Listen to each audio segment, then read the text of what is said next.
Book of Lika, son of Jehovih, Chapter 8, 1. On the uninhabited plateau, Theovrakistan, rich and broad as the earth, high above the lands of Japheth and Vindu and Arabinia, lighted Lika in his Aravagna with his 800 millions. Here he made fast his fire ship, and forth came his host to found a heavenly kingdom. Lika said, 2. I hear thy voice, O Jehovah. Thy hand is upon me. In thy wisdom and power will I build the foundations of thy kingdoms in these heavens. 3. Jehovah said, call forth thy Rapon hosts, thy companion chiefs. Build thy throne broad for them and thee, and shape thou the area of the capital, and stand thy high council, the chosen millions, to the four quarters of the heavens of the earth. 4. The legions then fell to and built a heavenly place unto Jehovah and called it Yoganakatra, home of Lika and his 800 millions. 5. Jehovah called out of the light of the throne which Lika built, saying, Lika, my son, thou shalt build all things new on the earth and in the heavens of the earth, even as if nothing had ever been. Send thou thy messengers in an Otivan to the broken down region of my beloved God of Kraushivi, and bring him and his 1,000 attendants unto thy place.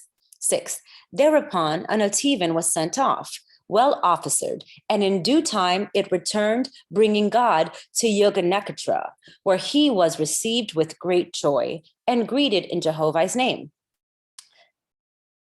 7. Lika said, speak thou, O God, for I am come to deliver these heavens into Jehovah's dominion. What are the light and the darkness of the heavens and the earth that have been entrusted to thy keeping in Jehovah's name? 8. God said, alas, how can I speak? Behold, my kingdoms are scattered and gone. I have nowhere any pride in anything. I have done in heaven and earth. An exceeding great darkness came upon my people for 1,500 years. Thy servants have been overpowered, helpless, and tossed as chaff before the wind. 9. Lika said, how many gods? How many dens of darkness? Whither are gone my true gods? 10. God said, 4 gods are risen to Etheria with their host, heartbroken true gods. 4 dens have come and gone, so weak and small, like a breath of fresh air, for the darkness brushed them away. In Savakabin, in Etheria, sojourn thy gods. 11. Jehovah's light fell upon the throne, and his voice came out of the light, saying, send thou, O my son Lika, to Savakabin 4 arrow ships with 100,000 attendants for my true gods, and bring them to Yoganakatra. 12. Lika then sent 4 arrow ships with his swift messengers and 100,000 attendants to bring back the 4 disconcerted gods. 13. God said, thousands of millions of angels of darkness flood the Hanan regions, as many grovel about on below earth. Deus, the false Lord God, is cast into hell, a hell so wide that none can approach his place of torment. Ten, the false God, the Joss, is also cast into hell, and so is Sadga, the false Diaus, and so are all the false gods that encompass the earth around. Their kingdoms are all in anarchy. 14. The names Lord and God and Dias and Deus and Zeus and Joss and Hojas and many others have become worshipful on the earth.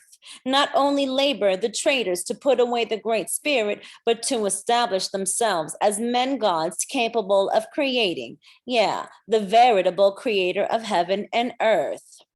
15. Lika said, hear thou then the voice of Jehovah, because they have put me aside and assumed to be creators under the name God and Deus. I will magnify the person of God and Deus in men's understanding. 16.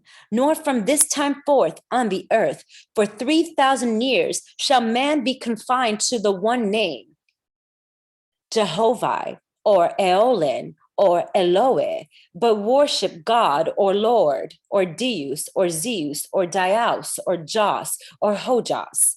For since these men have cast themselves into hells, behold, the spirits of the risen shall not find them, nor their kingdoms. And thou shalt magnify unto mortals that all names worshipful belong to the ever present, whose person is the spirit and substance of all things. And if they inquire of thee, who is Dios, or who is God, or who is Jos, thou shalt say, hath he not said, behold, I am the creator of heaven and earth. And I say unto you, he is the ever present, the all highest ideal. 17. But this bondage shall come upon them to reap the harvest they have sown, because one hath said, build thou a pyramid, and thy God will come and abide therein. Even as a man dwelleth in a house, he shall be bound while the pyramid standeth. And another hath said, behold, thy God is in the image of a man, and he sitteth on a throne in heaven. He shall be bound while this belief surviveth on the earth. 18. Because they have sown a falsehood on the earth, the harvest is theirs. And until they have reaped their whole harvest, they shall not rise into my Etherean worlds.